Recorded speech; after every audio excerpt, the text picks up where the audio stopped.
Hello, hello. If you're just joining us, you are tuning in to game number 3 in IBM versus Raytheon in the AHGL After Hours Gaming League StarCraft 2 Season 3 League. Right now, the score is Raytheon is up 2-0. And right now we are playing on Antiga Shipyard. And your combatants from Team Raytheon here in the lower left-hand corner. As a red zerg, we have Shardarki. And in the upper right-hand corner, we have as the blue protoss from Team IBM, atomicUpdate. So as we already played Game 4, you can look at the archives to see exactly who won. I won't spoil it for you. You can probably guess by what I'm about to say next. It's kind of a spoiler alert, but there's no way that IBM can win at this point. Even if atomicUpdate takes this game, by the virtue of Raytheon taking game number 4, they would have won the series no matter what. But hey, this is the AHGL. We're here to have fun, right? Sorry, I keep switching back and forth to my XSplit window, but I just want to make sure that all the graphics are correct. It's a lot harder to cast and play at the same time. So, let's see what kind of build orders we are going to expect here. This is an Antiga Shipyard, fairly large map. But of course, since a patch a few weeks ago, these players are players who are playing on the 4-player map can only spawn across positions. So the players should already know where their opponent's going to be spawning. But of course, you already see the low pylon over here. And as you guessed, there's already a forge going down, so atomicUpdate is going to try to have this forge fast expand. Of course, he has elected to put his pylon over here instead over here closer to his ramp. Looks like he's going to try to wall off this side right here, as opposed to trying to do some kind of SimCity with his Nexus and try to wall it this way. So, and then of course, Shardarki, interestingly enough, he sent his low overlord over here. He really didn't have to. But actually, atomicUpdate is going to scoot over here, and then okay, he realizes, hey, there's no hatchery yet left. Yet he did see the spawning pool being morphed, but he didn't see the gas yet. But again, right now, Shardarki's not taking any gas, so it is interesting. So, anyways, atomicUpdate has already put down his gateway. Huh. I'm sorry. That's why he doesn't have his hatchery down. He has this nice little, cute little hatch. What do you call it? Proxy hatchery going down. So maybe he's gonna go roaches here. So then, well, maybe he has to kill this scouting probe first before he hopes to use this proxy hatch. I don't know why. Zerg is doing this.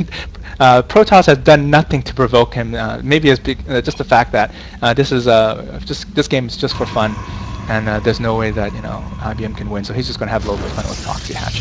I don't think atomicUpdate has seen this. He has not put any pylons back here, and it has not put any cannons yet. So because he is not aware that this hatchery is going down. So, and then of course this probe right here is probably waiting for 400 minerals. He's gonna probably put a Nexus soon, and then shortly after it goes up, or it's going up, he's gonna realize, holy crap! Okay, now that the scouting probe is killed, let's see if he elects to. He's not mining any mineral. I'm sorry, not mining any gas. He's not getting any speed. I think he's just gonna go for queens. Yeah, the people in the chat are right. He spent too much on this wall already. Okay, so he already sees the creep. So now he ran a couple of his probes over, and so he's going to see this proxy hatch. So he knows what's going on. Already, Lings is going to try to run up this ramp. This should be well defended. It should be all right. But of course, you can see that he's already rallying his zealots over here to try to defend instead of trying to hold his ramp as he should. The Nexus is going to continue to morph. Yeah, right now he needs units, not cannons. I don't know why he's going to. Yeah, he's going to put a couple of spines over here, and the Queen's going to continue to spread creep. But in the meantime, Atomic Update does not know that these things are kind of hanging out here, and then he's continuing to send zealots this way to try to defend, whereas he's leaving his ramp right here completely open. In the meantime, Shardarki is like, oh, okay, I'm just gonna run past this wall, and I'm gonna probably run into your mineral line, and I'm gonna see how you're gonna possibly defend because you have no cannons. But you know, hey, these zealots are actually doing a good job of holding out right now. We got a couple lings that ran by, but it looks like it got shredded by the zealots that were parked over there. These spines are going to take out this pylon easily. Right now, Atomic Update finally is starting to put down the cannon, but it's not going to matter because all Zerg has to do is continue to spread creep, continue to move it, to continue with the spine crawler push. And then this Nexus is in deep trouble. Of course, Atomic Update can retreat his probes back here, but these spines, as soon as they burrow, they're going to be able to attack the Nexus and any of the probes right there. In the meantime, Atomic Update is continuing to chrono out zealots. He's going to go ahead and make cybernetics core and a third gateway, but there's just probably too many spines right here. Some of the observers probably observe. Maybe he should start saving these workers right here and just try just sacking them at natural, and then call it a lost cause and try to muster up a force enough to deal with this. Because right now Zerg is just one base versus 2 base protoss. Even if he loses this Nexus, it's still going to be 1 base protoss versus 1 base Zerg. But Atomic Update is actually going to lose the cybernetics core if he's not careful. I don't think the Zella has enough DPS to take out. Okay, the Zella is trying to take this out right here, but I mean, we have three Zealots in production and 2 Zealots right here, but they're going to be able to take care of the Lings. But all of these spines is just going to take out these 2 photon cannons, this pylon, and then this Zealot is probably going to come out and reproduce. But after he comes out, it's going to die. This gateway, he's going to lose all of these tech structures, this building, and this assimilator. I mean, he hasn't lost this game yet, but this is not in Atomic Update is not in a good position by no means right now. Right now, Zerg is just slightly ahead in workers. It's funny because Akira just said maybe it's time to go for DTs, but I don't know if he's gonna have DTs in time. He has too many Lings in his base, so he gets to surround on this lonely Zealot here, and this Zealot is about to get, if he's not careful, he's about to get surrounded and killed too. Well. Okay, so now the Zealot says, I don't want to live, I'm going to start attacking the gateway. Queen has joined the fight, but it looks like the slow Queen off creep is going to... I don't know, he's going to give... he might kill the Zealot, actually. Yeah, he takes out the Zealot. And in the meantime, she's going to say, okay, I'm done with the fighting, maybe I'm going to go back and spread more creep. Right now, Atomic Update does not have high ground vision, so this Queen is able to attack this cannon with impunity. And of course Zerg does the right thing, I said, by going ahead and starting to expand now at the 10-minute 30-second mark. Now these Zealots are not going to do anything because these Lings are easily going to surround the Zealots, and these spines are going to be okay. And then and of course, Zerg with all of these defensive structures here, with all these spine crawlers, hey, the safest place for me to expand is not going to be over here, which is pretty safe right now, but it's going to be right here in your own base. 2 Queens join. They're going to be able to take out this forge. In the meantime, Atomic Update is desperately trying to I guess forgate. He's trying to he's chronoing the cybernetics core, but I don't know if Atomic realizes that he did not select the warp gate research. In the meantime, Atomic Update is desperately trying to produce more Zealots to defend against this, but I mean, he has no choice. Yeah, it looks like he has to pull all of his probes. He does not have the DPS to defend against this, and the Nexus is just slowly going down and dying. And then behind all this pressure, Zerg is just producing more drones, so he's going to be able to catch up. He's going to extend his lead. I don't know what Atomic's trying to do here. I think he's just maybe he's buying time, but he's pulling his units all the way over. He's going to re-expand over here, but I mean, what choice does he have? You have too many spines over here. You have 2. You have 2 Queens over here. Backing up these spines. He's spreading creep. You're not going to be able to, Protoss not going to be able to build on creep. He's going to lose his Nexus. He's going to lose all of these gates. He has no warp gate research. Atomic Update is in just a horrible, horrible position. I do not want to be in his shoes right now. Meanwhile, we have a couple of lings, looks like about 10 lings streaming across the map with more lings reduction. Yeah, right now at this point, Shardarki knows that he's going for the killing blow. I mean, he knows that Atomic Update is against the ropes. He has a last ounce of life left. He's not going to be able to fight back. He's just rallying his probes over here, waiting for this Nexus to finish. But I think Atomic is just probably waiting for the inevitable. What a horrible position to be in.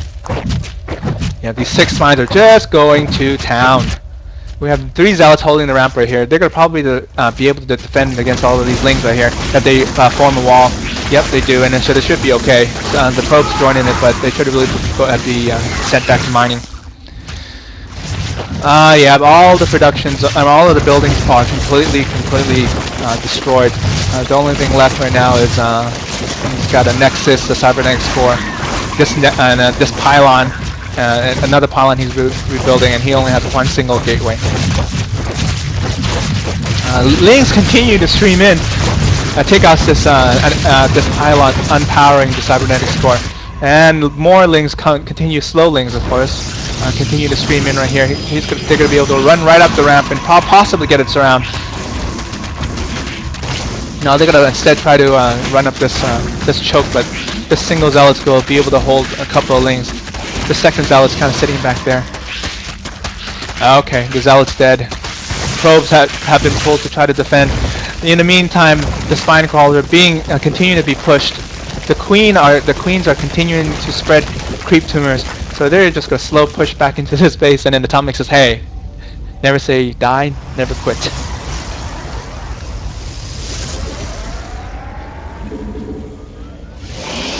Never give up, never surrender, right, Atomic? So what is the APM with these 2 players, because I'm running out of things to say. Okay, so the Zerg has 200 actions per minute, and Atomic Update has a decent 143 as well. Right now we have 18 workers to 76 workers. You know, I think what Shardarki can do is just take all of these workers and morph all of the spines right here, and then just make sure that Atomic doesn't expand. But I mean, at this point, he's pretty sure just by the number of units that Atomic has, there's no way that this protoss has another expansion. All of his bases right here, and in fact, Shardarki has parked his little overlords right over the base and say, hey, you're not going to be able to shoot me. You don't have a cybernetics core. You're not going to be able to make any stalkers. I don't know about you, but Akira has actually said, enough of this. I'm gonna leave. I'm not gonna continue to watch this. You know, I'm actually waiting for these overlords to drop down some mana or a creep. Yeah, he has a layer of research, so he can just go ahead and generate creep. You know, poop all over this right here, and then just rub it in. Not just fly overlords over your base. I'm gonna also poop all over your nexus. And maybe at least then we can actually see some of the cool physics that supposedly Heart of the Swarm has with the creep. Supposedly, what I'm referring to is supposedly the creep in the Heart of the Swarm is supposed to, when it starts to spread, it actually come up slowly over the building. But so far, I guess the creep has not extended far enough for the creep to go over. Maybe I have to change my graphic settings. And all the zealots come over here. Ah, there you go. There's spore crawlers. Okay, I don't know what he's expecting. DTs? Maybe they're just mana spore crawlers. But these, looks like these 4 spine crawlers and 5 spine crawlers are going to be able to take care of everything. And we have the worker stream pulled over here. They're going to be able to break this choke with the 2 lonely zealots. Queens join in. They're going to continue to spread creep to them. Oh, why not? You know, that's what we're made for. That's the point in our lives. We're going to be spreading creep, and then we're going to completely cover your base right before we destroy it. Okay, so we have a couple of swarm hosts marching across the map trying to finish the job, because apparently these spine crawlers are way too slow. Okay, so we finally see some stalkers. The first 3 stalkers in the game.